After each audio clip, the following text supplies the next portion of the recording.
Baik, Assalamualaikum warahmatullahi wabarakatuh. Oke, saya lanjutkan materi kita pada siang ini. Ya. Nanti sekaligus saya akan mengevaluasi sedikit tentang tugas yang sudah Anda kumpulkan. Ya. Ada beberapa catatan untuk perbaikan sehingga menjadi sebuah flowchart yang benar-benar mencerminkan alur yang sebenarnya. Ya. Oleh karena itu, dalam kesempatan ini saya share dulu terkait dengan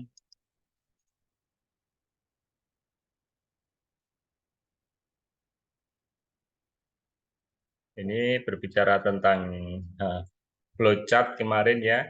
Ini sudah saya share flowchart, ya pengertian dan seterusnya. Setelah itu simbol-simbol yang ada, ini penjabarannya juga sudah.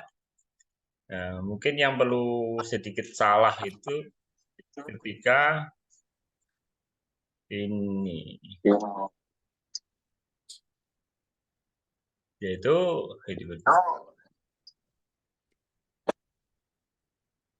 ini sebagai permulaan atau akhir itu bukan seperti ini. Ini yang sedikit salah, mohon maaf terkait dengan pembuatan gitu ya. Nah, lalu saya lanjutkan, kemarin sudah saya berikan sebuah gambaran tugas ya. Maka saya evaluasi dari saya rangkum dari berbagai tugas yang ada, itu adalah ini, misalkan aja seperti ini. Saya awali ini, saya tidak berbicara tentang salah atau benar enggak, tapi ini sebagai evaluasi karena sudah bagus sebetulnya, tapi ada beberapa hal yang mesti dilakukan evaluasi atau perbaikan. Karena di dalam sebuah flowchart itu kan sebetulnya berbicara tentang konsep langkah-langkah yang kita lakukan di saat ini, ya. Apa yang kita lakukan, apa yang kita kerjakan, alurnya kayak apa. Setelah itu kita lanjutkan pada sebuah flowchart kita harapan nanti bagaimana, ke depannya bagaimana, kan gitu.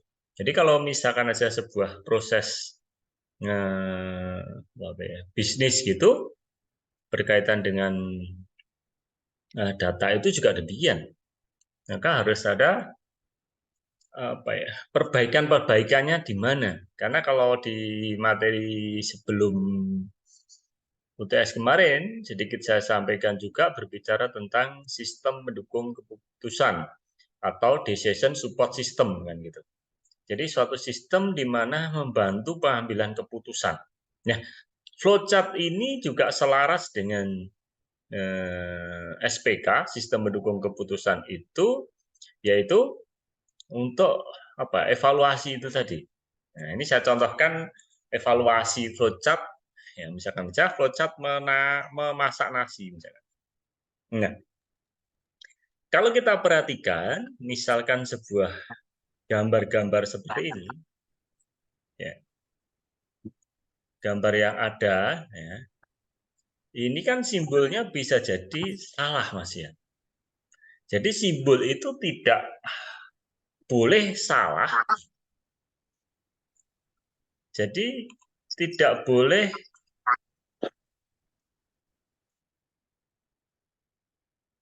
ngambil flowchart sebagaimana yang saya jelaskan melalui video yang kemarin, ya, itu kan harus benar.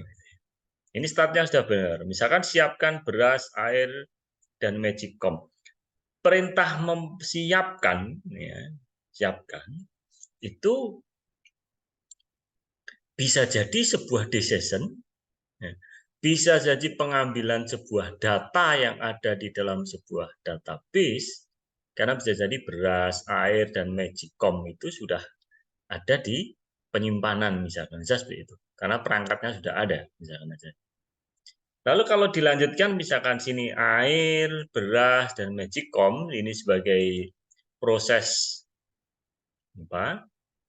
Kalau seperti ini adalah proses input output atau data pengambilan data dari sebuah database atau sebuah data yang sudah tertanam di sebuah komputer, biasanya seperti itu. Nah, ini boleh saja, mungkin benar, mungkin di awal mungkin saja benar. Lalu misalkan seperti ini cuci beras menggunakan air, ini sebuah proses, betul kan gitu ya. Lalu di sini ada suatu decision, apakah berasnya bersih, misalkan aja ini suatu decision. Ini yang pertama, langkah ke sini, ini yang benar atau yang salah, itu harus dikasih identitas. Misalkan aja benarnya ini adalah salahnya. Ketika beras belum bersih, maka kembali pada sini. Lalu diproses lagi seperti ini. Ini benar.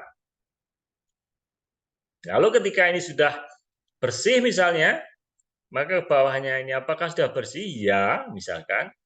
Maka di sini ini apa prosesnya? Maka proses ini harus diidentifikasi atau diberi penjelasan tentang sebuah proses itu. Lalu ini nasi siap disajikan. Ya. Penyajian itu sebetulnya simbolnya bisa jadi print atau output dari sebuah produk. Simbolnya nanti juga bisa dilihat. Ini adalah evaluasi yang pertama terkait dengan flowchart. Sudah bagus ini. Maksud saya di tataran awal bagus, tapi untuk perbaikannya perlu. Oke, selanjutkan ini. Ini adalah kegiatan dari bangun tidur sampai masuk kelas kuliah. Misalkan Justin.